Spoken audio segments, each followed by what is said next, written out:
just like seeing her for the first time. A few hours later, at Bay High School, Zhang handed over the scholarship ATM card to Luang. His expression was serious, but not harsh. More like a teacher who was trying to guide a promising yet unpredictable student. He reminded Luang to at least give him a heads up the next time he decided not to attend class. The tone of his voice carried both frustration and care. For even though he couldn't understand Luang's sudden change, he could sense something extraordinary about him. As he accepted the card, Luang bowed his head slightly and politely apologized. His humility made Zhang soften, and instead of scolding further, he gave Luang permission to leave. Still, he advised him to at least come to school once a week, if only to maintain appearances and not draw unnecessary suspicion. Luang nodded lightly and walked toward the exit. From behind, Zhang quietly observed him, astonished by the massive improvement he noticed in just 2 days. This wasn't the same boy he had known before. His demeanor, his presence, everything had transformed. Now that he had money, Luang's mind quickly shifted to his next plan. He was determined to create the medicinal prescription he had learned about in his dream. Specifically, he would make the muscle and blood strengthening decoction and the marrow nourishing pill, because they were the most suitable for his current health status. But making medicinal products was not a simple task. It required delicate precision, correct timing, and the right environment. For that reason, he decided he needed to look for an alchemical lab he could rent. However, when he finally found a place, a bearded man blocked his path. The man glared at him with suspicion and anger, barking that he would not allow Luang to rent their chemical lab, fearing he might glimpse their exclusive, secret prescriptions. Without hesitation, the man slammed the door shut, leaving Luang outside with his ingredients in hand. Luang sighed softly. He was not frustrated, but contemplative. As he checked the card his teacher had given him, he was surprised to realize it contained not only 5,000, but a total of 50,000. That changed everything. With that amount, he decided to buy rudimentary equipment online to attempt refining medicines on his own. Yet fate had other plans. As he wandered through an alley, his eyes suddenly caught sight of a medicinal holoshop he never expected to exist in such a remote and quiet place. Intrigued, he entered. Inside, he found a blond man, completely absorbed in his phone. The man didn't even lift his head when Luang approached, simply waving lazily and saying that he should grab what he needed and then bring it over for payment. Luang clarified calmly that he hadn't come to buy anything. But the blond man wasn't listening, still fixated on his phone. He warned Luang not to try leaving without paying, bragging that the shop was under CCTV surveillance. As Luang glanced over, he realized with distaste that the salesman wasn't merely distracted. The man's eyes were glued perversely to his phone screen, his behavior disgraceful. Disgust welled up inside him, and in one sharp motion, Luang slammed the blond man's hand against the counter. The loud crack startled the man, finally ripping his attention away from the screen. Shaken, the blond man glared at him, demanding to know what he wanted. Luang wasted no time. He asked directly if the shop had a chemical lab available. A sly smile spread across the man's face as he realized the opportunity. He leaned closer and offered a business proposal. Moments later, they stood in front of the chemical lab door. Before letting him in, the blond man reminded Luang of their agreement, $100 per hour, with a maximum of 5 hours for rental. But before the man could even finish explaining, Luang was already taking out his card to pay immediately. The blond man's expression shifted from suspicion to delight, thrilled by the unexpected generosity. He even wished Luang good luck, his earlier arrogance replaced by flattery. Wasting no more time, Luang donned a white coat and pulled on a pair of gloves. His movements were steady, meticulous. This was his first attempt at making the tonic, and he couldn't afford mistakes. He laid out the ingredients one by one, the air in the lab growing tense with focus. First, he immersed a mutant, green-scaled lizard into a water tube, carefully removing its scales to activate its hidden medicinal properties. The process was delicate, every step requiring patience. Then, he prepared the other ingredients, grinding, mixing, and blending them with the precision of someone far more experienced than he should have been.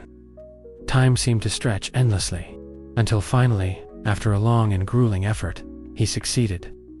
The muscle and blood-strengthening decoction was complete. For a long moment, he just stared at it, unable to believe what he had achieved. A tonic that was supposed to be from 10,000 years in the future, recreated successfully in a single attempt in the present. It felt unreal, but he knew there was no point. Hesitating, he had to test it. He raised the cup and drank the decoction. At first, there was no reaction. It tasted plain, almost like water. He frowned, thinking he had failed. But then, without warning, his body convulsed violently. Pain shot through every muscle and bone. He fell to his knees, gasping, his vision blurring. The agony lasted only moments, but when it passed, he lay on the floor, drenched in sweat, his chest heaving. Slowly realization dawned. The tonic's efficacy was nothing short of remarkable. It had filled the vitality void left by his reckless advancement, and more than that, it had overcompensated, restoring him beyond what he thought possible. His health status had soared. Yet there were no harmful side effects. On the contrary, the tonic had even more miraculous benefits. His skin's density increased, his pores shrank, and his complexion became smoother, whiter, and moisturized. It was as if his body had been reborn. This was not just a medicine, it was the crystallization of the martial arts. World's wisdom accumulated over 10,000 years. His thoughts, however, were interrupted by a sudden knock on the door. Rising cautiously, he opened it to find the blond man, now panicked. Luang asked him the time and reminded him not to disturb while he was inside. But the man shook his head nervously and explained that there was no time to lose, his boss had already returned. He urged Luang to leave quickly through the back door, before things got complicated. Outside, in front of the medicinal shop, a figure appeared. A beautiful woman with short brown hair twirled a key between her fingers as she walked gracefully. She had a voluptuous figure, her curves emphasized by a seductive green outfit paired with matching high heels. Her presence was magnetic, commanding attention without effort. She was about to step inside, completely unaware of what was happening behind the closed doors. At the alchemical lab, the true owner of the Zingan Medicinal Hall, Suzu, entered quietly and set down a wooden box filled with different bottled tonics. She picked them up one by one, tasting each with practiced precision. But after several sips, her face darkened. Disappointment settled heavily on her expression. The tonics were of poor quality, so diluted and lacking in efficacy that they could hardly even be considered tonics at all. Her lips pressed into a thin line, and she let out a sigh of frustration. As she sat down, her eyes caught sight of the news playing on a nearby monitor. The broadcast displayed a martial artist with an incredibly muscular body, his vitality overflowing. Watching it, she was reminded yet again that the pharmaceutical industry was changing at a rapid pace. With the explosive rise of martial artists across the world, newer and stronger medicinal prescriptions were being developed every day. Old formulas were discarded almost as quickly as they were discovered. The reason her family's business couldn't keep up with this modern evolution was simple. Her family was conservative, clinging tightly to traditions. For hundreds of years, the Zingan Medicinal Hall had been selling ancient remedies, a legacy passed down from father to child. But now, that very legacy had become a chain. Their products were outdated, their shelves stocked with medicines that no longer matched the needs of the current generation. Suzu clenched her fists. She knew that if she could not find or create a new medicinal prescription soon, the business entrusted to her by her late father would surely collapse. The weight of that responsibility pressed against her heart. Standing up firmly, she resolved that if she could not create something herself, she would collaborate with experienced alchemical masters, such as Mr. Zhang, who was known for his reputation. At that moment, MAF, the blonde salesman, greeted her with his usual shameless grin. He asked casually whether she wasn't supposed to be visiting the neighboring city, adding that he hadn't expected her to return so soon. Suzu ignored him completely, not even granting him a glance. Maf, however, blushed as his eyes lingered on her beauty. He pervertedly smiled, daydreaming of Suzu embracing him, imagining ridiculous fantasies of them living happily together as lovers. Lost in his delusion, his grin widened until Suzu's voice cut sharply through his thoughts. She told him curtly to wake up, snapping him back to reality, and demanded to know if he had brought someone into the laboratory earlier, even though she was clearly angry. In Maf's love-struck eyes, she remained dazzling. He denied her accusation, outright, shaking his head in panic. But Suzu had no patience for lies.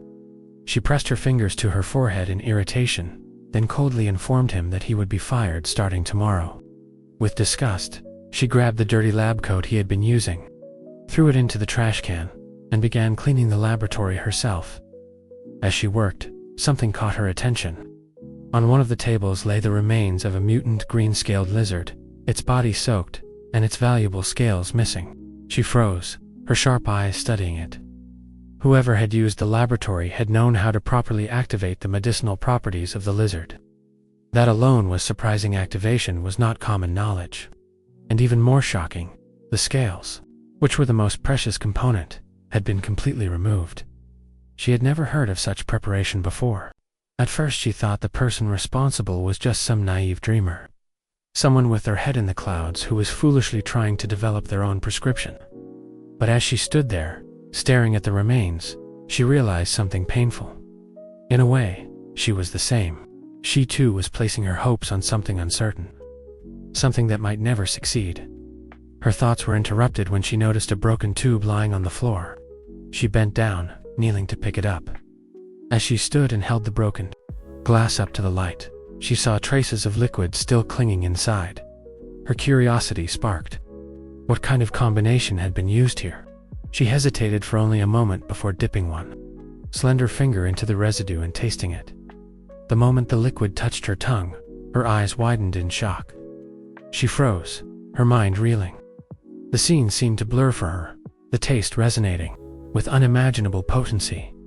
And yet, oh boy, before we could even see her full reaction, the scene abruptly shifted back to Moff, the narrative. Almost as if hijacked by the blonde man's own foolish imagination, showed him blaming Lu Wang for what had happened earlier. With pitiful eyes, he wished he could see his goddess Suzu one. Last time in his fantasy, Suzu suddenly ran toward him, calling his name sweetly and waving her hand. She confessed her love for him. Overcome with emotion, Maf blushed and cried, overwhelmed by happiness. He couldn't believe his goddess loved him too. But wait, that wasn't right. The script had gone off track. The storyteller snapped back, apologizing, admitting they had been carried away by emotions. So, let's rewind. Back to reality. Suz, you indeed waved her hand at Maf, but not to confess anything. Her voice was sharp as a blade as she ordered him to stop. Maf, deluded as always, misinterpreted it and began crying, convinced Suzu really cared for him. He ran forward, declaring passionately that he knew she loved him, that he would stay by her side forever. But Suzu didn't embrace him. Instead, she grabbed him by the collar and pulled him close, her eyes burning with authority. She demanded to know who had used her laboratory earlier. Shaking his head roughly, she warned him that if he could identify the person responsible, not only would she let him keep his job, but she would even double his salary. Maf's blank face betrayed dizziness from being shaken, but finally, with trembling lips, he admitted that he had the contact number of the mysterious man. Without hesitation, Suzu snatched the phone from him and released her grip. Her mind raced as she scrolled through the contacts. She knew immediately that the strengthening effect of the tonic she had just tasted was at least 10 times stronger than the blood-strengthening tonics currently available on the market, which cost $100 per dose. On top of that, it had secondary effects: whitening skin, tightening pores, moisturizing, improving vitality, and more. What shocked her most was that its main components were all common ingredients. The cost of production was less than $10, yet the outcome was world-class. Suzu's heart pounded as she realized the implications. This was the breakthrough her family business needed, quickly. She dialed the number she found. On the other side, Luong was deep in his training. His body glowed faintly as he pushed his limits with the stellar body refining technique. The energy coursing through him was staggering, its ability to unearth the body's hidden potential far beyond his comprehension. He truly felt that if he continued at this pace, he might even give birth to a real star within his body. The natural breathing technique complemented it perfectly, amplifying its effects and pushing his physique further. With the additional boost from the muscle and blood strengthening decoction he had made earlier, his health status had climbed drastically. From his earlier batch, he had produced 10 portions of the decoction. 2 doses a day would be enough to keep his growth stable, and he was already planning how to craft more in the coming days. Just then, his phone buzzed. He opened his eyes, breath steady, and answered. On the other line, Suzu's voice came through. She politely apologized for disturbing him and introduced herself as the person in charge of Xingen Medicinal Hall. Her tone was urgent, yet controlled. She explained that she had seen the tonic he made and wanted to collaborate with him to promote the product. Luang, however, was firm.